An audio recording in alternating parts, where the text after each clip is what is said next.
माजी उपमुख्यमंत्री अजित पवार मृत्यू प्रकरणाची चौकशी करा या आणि इतर प्रलंबित मागण्यांच्या पूर्ततेसाठी काळे झेंडे दाखवण्याचा इशारा महाराष्ट्र राज्य जनहित शेतकरी संघटनेनं आषाढी दौऱ्यापूर्वी मुख्यमंत्र्यांना दिला।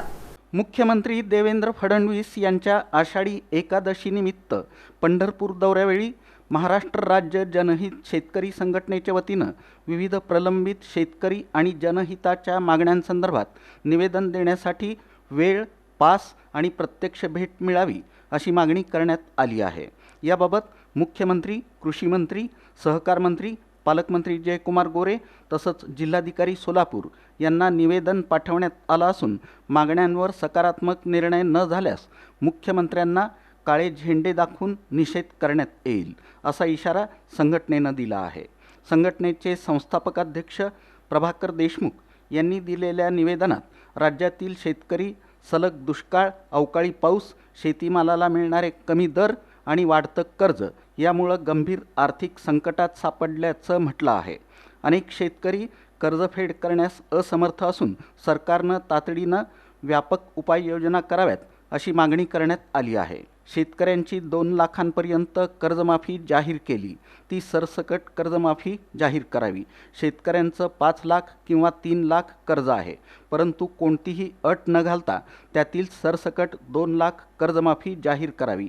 तसंच नियमित कर्ज भरणाऱ्या शेतकऱ्यांना प्रामाणिकपणा केल्यामुळं 2 लाखांचं प्रोत्साहनपर अनुदान द्यावं। राज्याचे माजी उपमुख्यमंत्री स्वर्गीय अजित पवार यांचा 28 जानेवारी 2026 रोजी विमान भीषण अपघातात संशयास्पद मृत्यू झाला असल्याची चर्चा लाखो नागरिकांमध्ये आहे।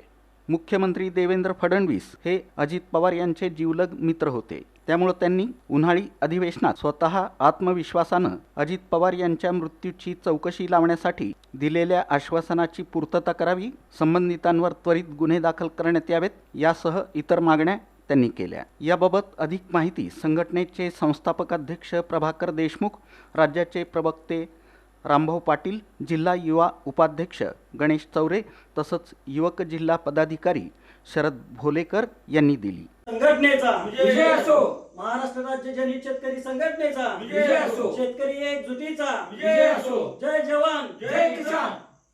महाराष्ट्र राज्यामध्ये 28 जानेवारीला 2026 म्हणजे तब्बल 6 महिने झाले राज्याचे माजी उपमुख्यमंत्री, लोकप्रिय नेते स्वर्गीय अजितदादा पवार यांचा घात आहे की अपघात आहे या बाबतीत तो मृत्यूवर संशयास्पद आहे असे लाखो लोकांमध्ये गेल्या 6 महिन्यापासून चर्चा आहे। महिला माती भगिनीमध्ये चर्चा आहे। या बाबतीत अजून गुन्हा दाखल झालेला नाही।